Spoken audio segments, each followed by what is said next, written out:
The mediator's hands were shaking, violently trembling against the polished mahogany table. He stared at the thick, bound dossier I had just slid across the glass. Then he looked at my husband. Then he looked back at the paper, the color rapidly draining from his face until his skin matched his crisp white collar. My mother-in-law Eleanor let out an impatient sigh, adjusting her silk scarf. She clearly thought this was another one of my pathetic attempts to delay the inevitable. She thought I was stalling. She thought I was broken and desperate. Marcus, my husband of 5 years, leaned back in his expensive leather chair, crossed his arms, and offered me that familiar, condescending smirk, the one that meant he had already won. He looked at the mediator, chuckled softly, and said the words that would haunt him for the rest of his natural life. "Just sign it, Simona. You don't understand the math anyway." The mediator didn't laugh. He didn't even breathe. He slowly pushed his reading glasses up his nose, looked at Marcus with an expression of pure, unadulterated horror, and whispered 5 words.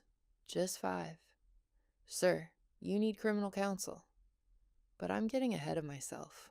To understand how a 34-year-old woman ended up sitting in a high-rise Chicago boardroom, watching a multi-million-dollar tech founder realize his entire existence was about to evaporate, you need context. You need to understand how we got to that room, and more importantly, you need to know exactly who was sitting across from him. My name is Simona Mercer. I am 34 years old. I am currently sitting in the dinette of a fully restored 1972 Airstream trailer, listening to the rain hit the aluminum roof, and drinking a genuinely excellent cup of black coffee. I survived. More than that, I won. But before the Airstream, before the rain, and before the silence, I lived in a sprawling, sterile, modernist house in the Chicago suburbs, married to a man who thought I was invisible. I am a forensic accountant. I don't do taxes, and I don't balance basic checkbooks. I track ghosts.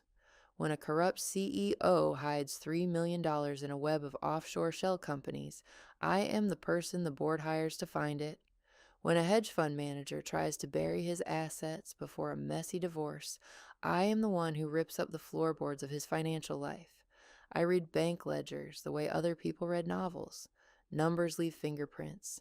Every wire transfer, every hidden equity stake, every encrypted crypto wallet leaves a trail of breadcrumbs if you know exactly how the light catches the dust. My job requires a pathological level of patience, and unfortunately for Marcus, that patience didn't turn off when I clocked out at 5. I didn't learn this meticulousness in a university accounting program. I learned it growing up in a house where the truth was whatever my father decided it was on any given Tuesday. Money was a weapon in my childhood home. It appeared when my father wanted to play the savior, and vanished when he wanted to exert control. I learned very early that words are cheap, apologies are manufactured, and promises are entirely fictional. But math doesn't lie. A negative balance is a negative balance. A forged signature leaves an ink trail. The only sanctuary I had growing up was a dilapidated, beautiful vintage lake house in Wisconsin, owned by my grandfather Arthur. Grandpa Arthur was a quiet, towering man who smelled constantly of sawdust, pine needles, and old paper. He didn't talk much, but when he did, you listened. He spent his life building a modest hardware business from nothing, surviving recessions, betrayals, and the brutal winters of the Midwest. I remember sitting on the porch of the lake house when I was 17. I was crying over some boy who had lied to me, feeling entirely worthless. Grandpa Arthur sat down next to me, pulled a heavy, vintage Mont Blanc fountain pen from his flannel pocket, the pen he used to sign every important document of his life, and placed it in my hand. He looked out at the water and delivered the sentence that would become the foundation of my entire adult life. Never let someone who didn't build it decide what it's worth. He left me that lake house when he died. It wasn't a mansion. It had drafty windows and a plumbing system that groaned when the wind blew. But it was mine. It was paid off. It was sacred. And it was the only piece of the earth that felt safe. Because I value safety, I developed what my colleagues call aggressive digital hygiene. I don't trust the cloud. I don't trust single-factor authentication. In the corner of our living room in Chicago, sitting right next to the television, was a large, heavy, vintage Marshall audio speaker. At least that's what it looked like. In reality, the speaker cabinet housed a high-capacity, dual-encrypted physical server that silently ran mirror backups of every single device on our home network every 4 hours. Phones, laptops, tablets, smart home logs, everything. It was a mundane habit, a byproduct of my profession. Marcus thought it was just a retro aesthetic choice for the living room.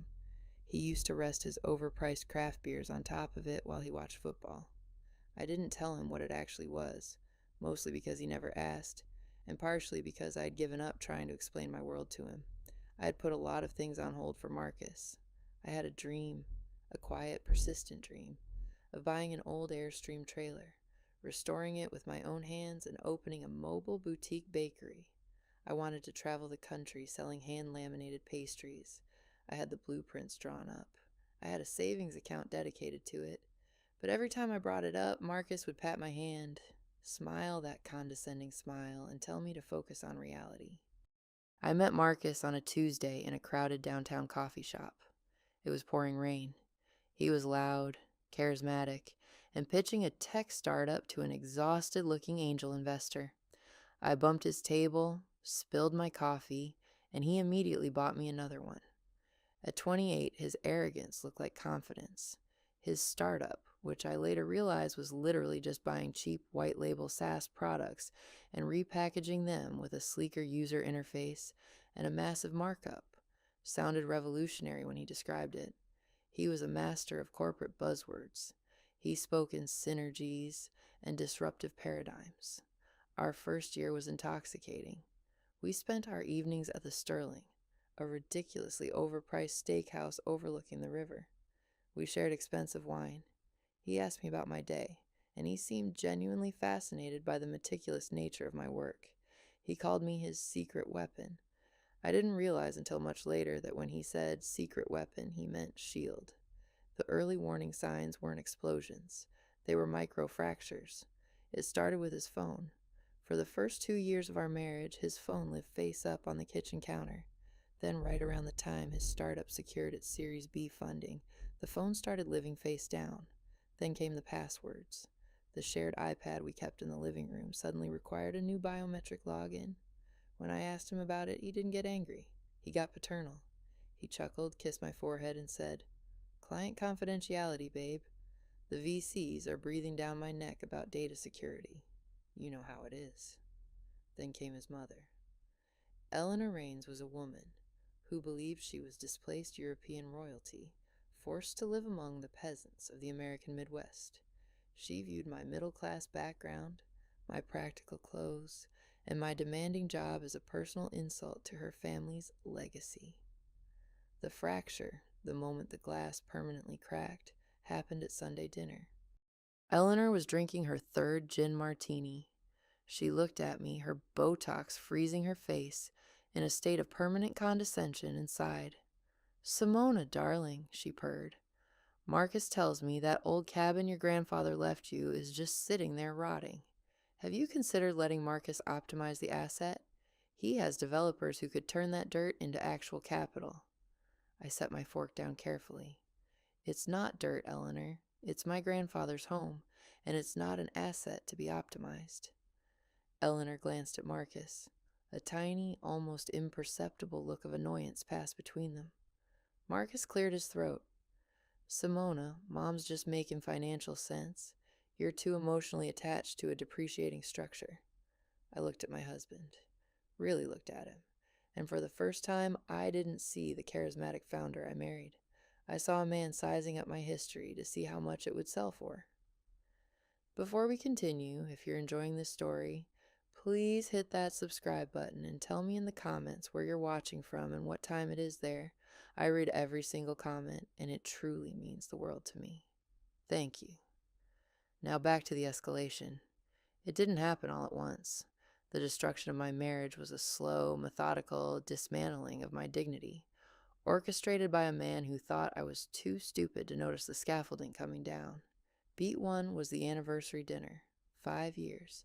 I booked a table at the Sterling. wearing the dress he bought me in Paris. We were supposed to celebrate just the two of us. I arrived to find Marcus already at the table. Sitting next to him was Eleanor. She was wearing a floor-length, bone-white silk gown. "Oh, Simona," Eleanor said, sipping her champagne. "Marcus invited me. I hope you don't mind. Someone has to make sure he eats well. You work such absurd hours." I looked at Marcus. He didn't even have the grace to look guilty. "It's just fashion, Simona. Don't be dramatic." "Sit down and let's order. I have an early call tomorrow." Beat 2 happened 3 weeks later. I logged into our joint savings account to pay the property taxes on the Wisconsin lake house. The balance was wrong. It was exactly $85,000 lighter than it should have been. When I confronted Marcus in the kitchen, he didn't flinch. "Oh, right," he said, not looking up from his laptop. "I moved that into a higher yield trust. The savings account was dead weight. Mom's managing the trust through her portfolio guy. It's making 8%. You're welcome." He had unilaterally moved our joint emergency fund into an account I had no legal access to, controlled by a woman who actively despised me. Beat 3. The necklace. I had designed a custom gold pendant when I passed my CPA exams. It was a very specific geometric shape. One Tuesday evening, I walked into Marcus's startup office to drop off a briefcase he had forgotten. Sitting at the reception desk was a girl who looked roughly 22. She was younger than my favorite winter coat. She leaned forward to hand me a visitor's badge, and there it was, hanging around her neck, my geometric pendant. I felt the blood drain from my face. I walked into Marcus's glass-walled office and closed the door. "Why is your receptionist wearing my necklace?" Marcus didn't blink. His heart rate didn't even elevate. "Simona, are you serious right now? I bought that as a replica for a client gift. She was admiring it, so I let her have it. Jesus, the paranoia is exhausting. You need to talk to someone." Beat 4. The gala. It was a charity event for the city's tech elite. I spent 3 hours getting ready. When we arrived, Marcus immediately abandoned me at the coat check. I found my way to our assigned table. It was in the back corner near the kitchen doors. 20 minutes later, Marcus took the stage. He gave a sweeping speech about the future of his company. Then he asked his leadership team to stand up. The 22-year-old girl from the reception desk stood up at the VIP table in the front row. "I want to personally thank my VP of Acquisitions, Chloe," Marcus said into the microphone. "Without her late nights and unparalleled dedication, none of this would be possible." Eleanor materialized beside my table, smelling of gin and expensive perfume. She looked down at my dark blue evening gown. "You know, Simona," she whispered, "dark colors are so severe on you. They make you look tired. It's no wonder Marcus needs fresh energy around the office." Beat 5. The spatial violation. I came home early on a Friday after closing a brutal audit case. I was exhausted. I just wanted to sit in my home office, close the door, and read. I walked upstairs. My office door was open. The heavy oak desk was gone. My bookshelves were empty. Sitting in the middle of the room were 12 black plastic garbage bags. Eleanor was standing by the window holding a tape measure. "What is this?" I asked, my voice dangerously quiet. "Marcus needs a home gym, darling," Eleanor said without turning around. "His trainer says he needs more cardio. Your little bookkeeping files were taking up prime square footage. I bagged them up for you. You can put them in the basement with the seasonal decorations." She packed my career, my certifications, my grandfather's letters, in garbage bags, like I was trash being taken to the curb on a Tuesday. Beat 6. The ally attack. I locked myself in the guest bedroom. My phone buzzed. A text from Marcus's sister, Sarah. "We used to get coffee once a month." "Hey, Simona. Mom told me about the blow-up over the office. Honestly, you need to calm down. Marcus is carrying the financial weight of this family, and you're throwing a tantrum over a room you barely use. If you supported his vision more, maybe your marriage wouldn't be failing. Stop being so selfish." Beat 7. The institutional threat. 2 days later, a man in a cheap suit knocked on the front door and handed me a manila envelope. It was a divorce filing. I opened it at the kitchen island. Marcus's lawyer had drafted a settlement offer that was, from a legal perspective, a comedy routine. He claimed his tech startup was currently valued at zero due to market restructuring. He claimed our joint accounts were depleted. He offered me a one-time payout of $20,000 and demanded I assume half of his $300,000 personal credit card debt, citing marital expenses. Beat 8. The cruelest moment. The stress of the garbage bags, the serving of the papers, the absolute gaslighting. It broke something physically inside me. I collapsed in the kitchen an hour after reading the papers, a stress-induced panic attack that mimicked a cardiac event. The paramedics took me to Chicago Med. I lay in the sterile hospital bed for 6 hours. The monitors beeped rhythmically. I was exhausted, terrified, and completely alone. At 11 p.m., the door opened. Marcus walked in. He didn't bring flowers. He didn't ask the nurse how I was. He walked up to the bed, looked down at me, and leaned in close. I could smell the expensive scotch on his breath. "This little performance isn't going to change anything," he whispered, his voice smooth and cold. "I talked to the lawyers. I'm fighting for the house. And since you're so intent on being difficult, I'm forcing the sale of your grandfather's lake house to cover my legal fees. You're a calculator, Simona. I'm a visionary. You never stood a chance." He turned and walked out. He didn't even look back. Beat 9, the breaking point. I discharged myself the next morning. I took a cab home. The house was empty. Marcus was at the office. I walked into his study to look for my medical insurance card, which he kept in his desk. I opened the heavy middle drawer. My insurance card wasn't there, but something else was. Sitting at the bottom of the drawer, shoved underneath a stack of blank printer paper, was Grandpa Arthur's vintage Mont Blanc fountain pen. I picked it up. My hands were shaking. I hadn't seen this pen in 2 years. I thought I had lost it during the move. I unscrewed the cap. The nib was stained with fresh, vibrant blue ink.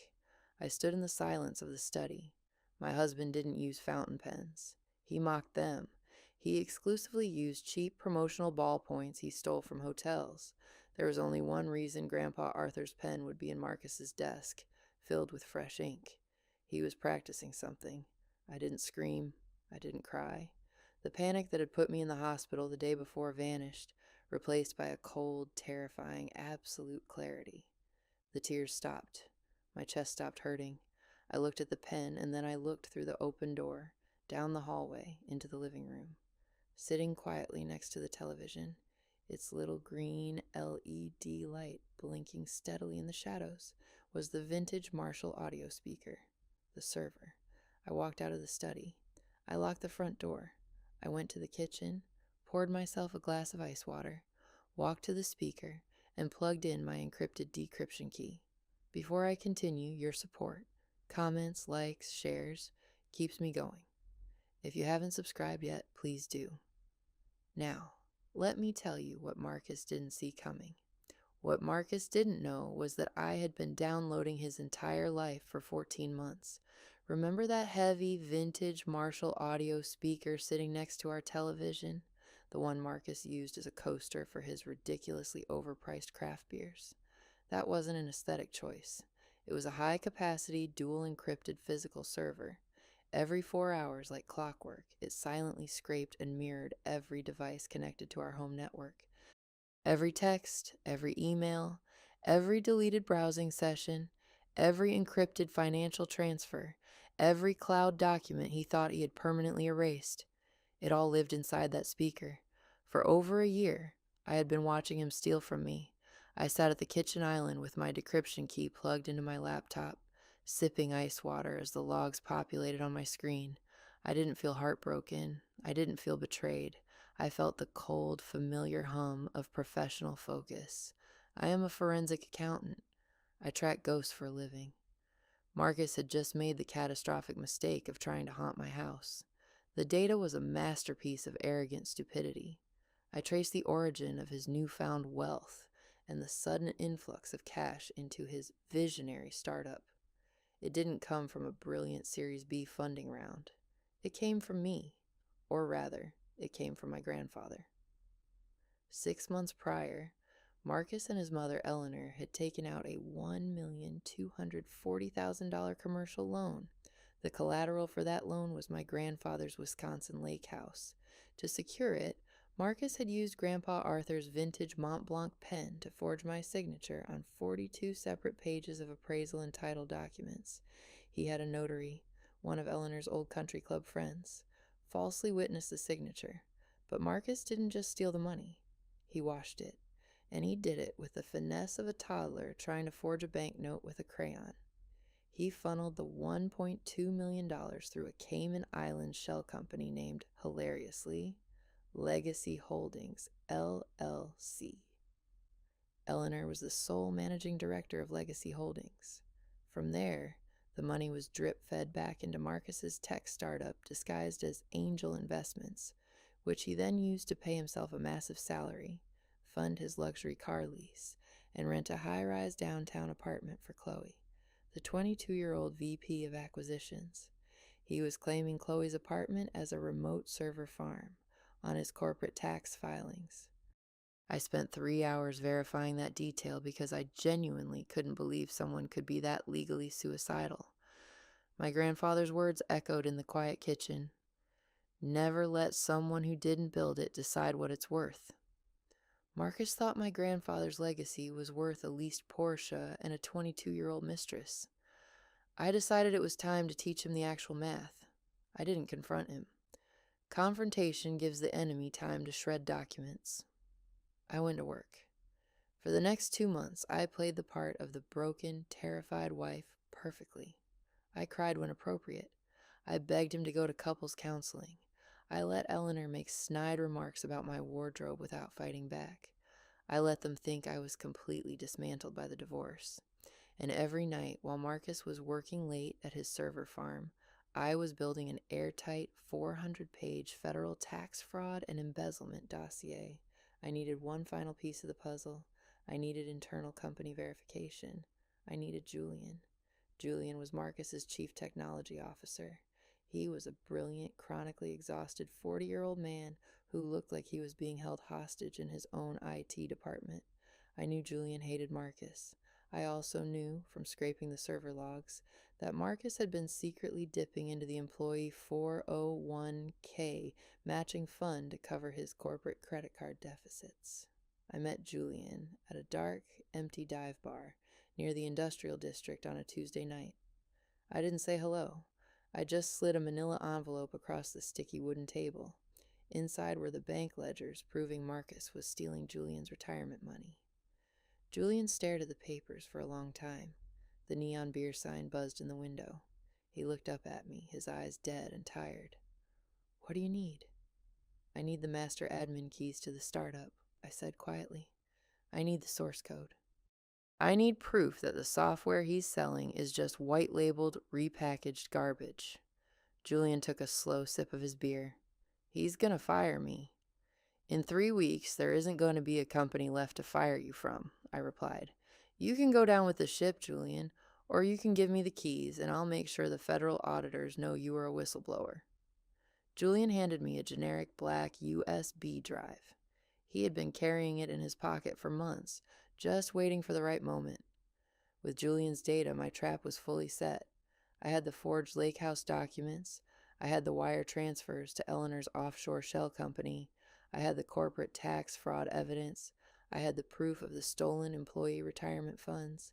I had also quietly moved every single cent of my own legitimate savings, my professional income, and my personal inheritance into a highly shielded blind trust managed by a viciously competent wealth manager I knew from my corporate auditing days.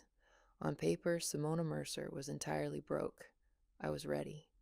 The reversal happened on a rainy Thursday morning in the high-glass mediation boardroom of a downtown law firm. The room smelled of expensive leather, stale coffee, and arrogance. The air conditioning was turned up too high, making the glass table ice cold to the touch. Marcus sat across from me, wearing a bespoke navy suit. Next to him was his lawyer, a man named Brent, who had the aggressively shiny teeth of someone who specialized in bullying frightened spouses into accepting terrible settlements. Eleanor was there too. She wasn't legally required to be, nor was she invited by the mediator, but she insisted on attending to provide emotional support for her son. She sat in the corner chair, wearing a dark plum-tailored dress, her designer handbag resting on her lap like a small, expensive dog. My side of the table was entirely empty. I hadn't brought a lawyer. The mediator, mister. Vance, a tired-looking man in his 60s, cleared his throat and opened the file. All right. We are here to discuss the dissolution of assets. Mr. Raines's counsel has provided a preliminary settlement offer. Brent, the shiny-toothed lawyer, leaned forward and steepled his fingers. He looked at me with a mixture of pity and extreme boredom. Mrs. Mercer, Brent began, his voice dripping with condescension. My client is trying to be more than fair. As you know, the tech sector is experiencing a massive downturn. Marcus's startup is currently operating at a severe deficit. Because you are legally married, you are technically liable for half of that corporate debt. However, Marcus is willing to assume 100% of the company's liabilities, provided you sign over your remaining claim to the marital home and assume a modest portion of his personal credit card debt, roughly $150,000. I just looked at him. I didn't speak. Marcus shifted in his chair, leaning back and crossing his arms. He offered me that familiar pitying smirk. Look, Simona, Marcus sighed, playing the exhausted, generous husband. This is the best deal you're going to get. The company is basically worthless right now. I'm protecting you from the fallout. Just sign the paperwork. You can keep the old Honda. Eleanor chimed in from the corner, her voice like a velvet razor. It really is incredibly generous of him, Simona, considering you brought absolutely nothing of value into this family. She's temporary, Marcus. We are legacy. Let's just wrap this up. I looked down at the single sheet of paper Brent had slid across the glass. A $20,000 payout in exchange for a lifetime of debt. I looked up at Marcus. You want me to sign away my rights to everything, and you want to take full, exclusive ownership of the startup and all its associated financial structures? Yes, Marcus said slowly, as if talking to a child. I am taking the burden of the company. Just sign it, Simona. You don't understand the math anyway. I reached into my leather tote bag. I didn't pull out a pen. I pulled out a massive, heavy, 400-page, perfectly bound dossier, stamped with the red seal of an independent forensic audit. I placed it gently on the glass table. The heavy thud echoed in the quiet room. Then I pulled out a second identical copy. I slid the first copy across the table to Brent.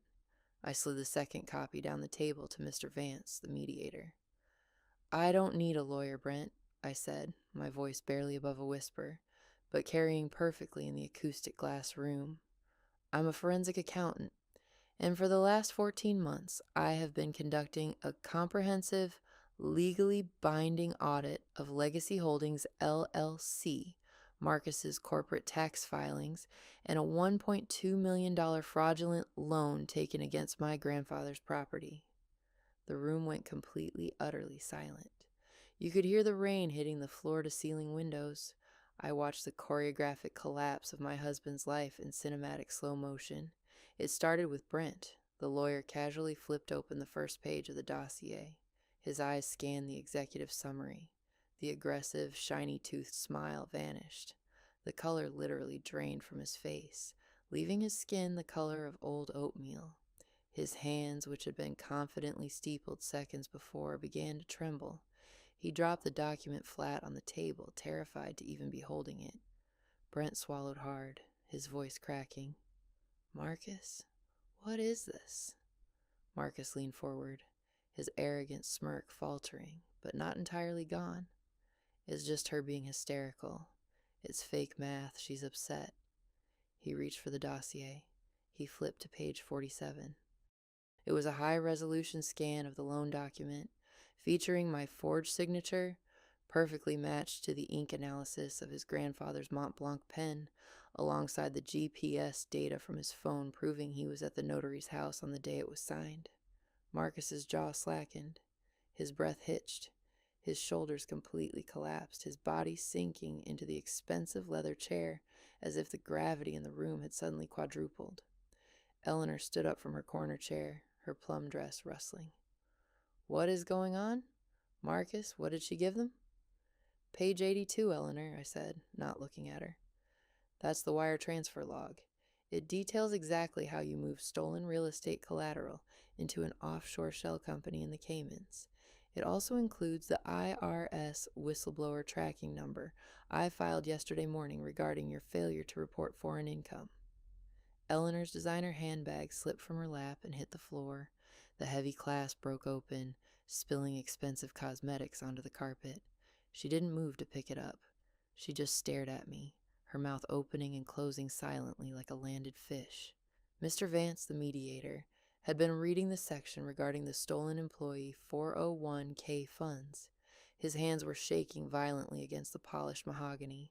He pushed his reading glasses up his nose, looked at Marcus with an expression of pure, unadulterated horror, and whispered the words that signaled the end of the war. Sir, you need criminal counsel. Brent stood up abruptly. His chair scraped violently against the floor. He began shoving his own papers back into his briefcase with frantic, uncoordinated movements. I cannot represent you in this matter, Brent stammered, refusing to look at Marcus. This firm does not handle federal fraud, embezzlement, or grand larceny. This mediation is terminated. Do not contact my office again. Brent practically ran out of the glass room, leaving Marcus completely abandoned. Marcus sat there staring at the pages, his mouth slightly open. He looked up at me. The arrogance was entirely gone, replaced by the hollow, empty terror of a man who suddenly realizes he stepped off a cliff 10 seconds ago and only just looked down. Simona, he choked out, his voice a pathetic, reedy whisper. Simona, please, we can fix this. The vision, the company. I stood up. I smoothed the front of my practical dark blazer. I looked at the man who had packed my career into garbage bags, who had mocked my grandfather's legacy, who had spent my money on a girl younger than my winter coat. I offered him a small, polite smile.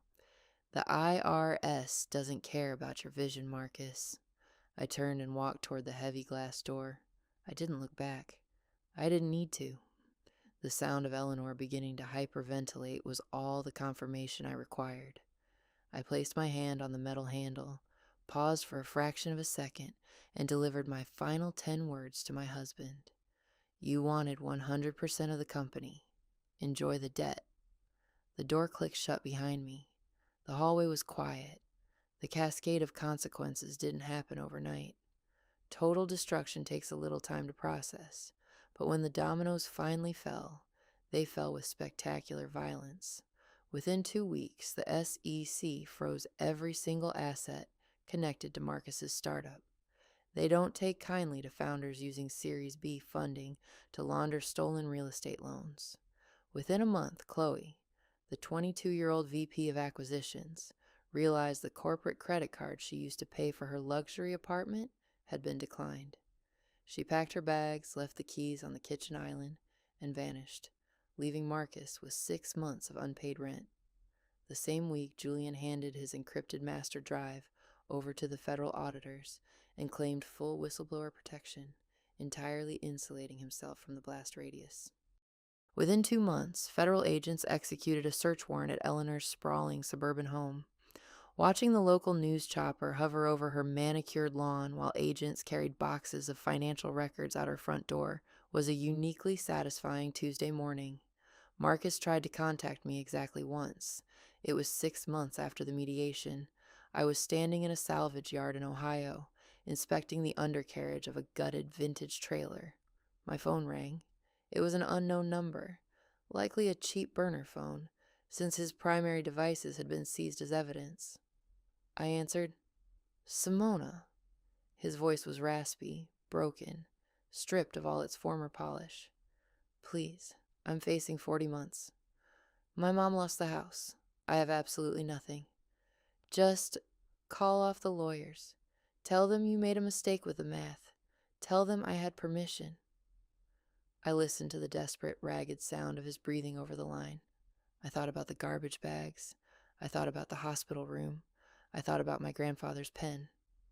There are no mistakes in my math, Marcus, I said calmly. Do not call this number again. I hung up. I blocked the number. I walked over to the salvage yard owner and handed him a cashier's check for the exact asking price of the trailer. Which brings me back to today. It's raining heavily outside, drumming a chaotic, beautiful rhythm against the curved aluminum ceiling of my fully restored 1972 Airstream. The smell of fresh, hand-laminated croissants baking in the commercial convection oven fills the small space. It smells like butter, yeast, and absolute freedom. I parked the trailer near the edge of the Wisconsin Lake House property. I didn't sell the house. I transferred the deed into an irrevocable trust, legally shielding it from anyone who might ever try to put a price tag on it again. I spent the last 3 months retrofitting the Airstream, building the mobile boutique bakery I'd dreamed about for years. Yesterday, I had my first customer. An elderly woman from the neighboring town who bought 2 croissants and told me they tasted like Paris. It's small. The kitchen is cramped. The hours are long. But every single square inch of this metal tube belongs to me. There are no ghosts here. There are no hidden ledgers, no encrypted servers, no condescending whispers in the dark. I picked up Grandpa Arthur's vintage Mont Blanc pen from the small wooden counter. I had cleaned the blue ink out of the nib months ago. Now I use it to write my daily menu on the small chalkboard outside the trailer door. I traced the gold banding on the cap, smiling as the rain continued to fall. He was right. Never let someone who didn't build it decide what it's worth. Marcus thought I was worth a $20,000 settlement and a lifetime of his debt. I calculated my own worth, and I billed him for the difference. Thank you so much for watching. More of my most gripping stories are already on your screen. Click one now and don't miss the best part. You will love it. See you in the next.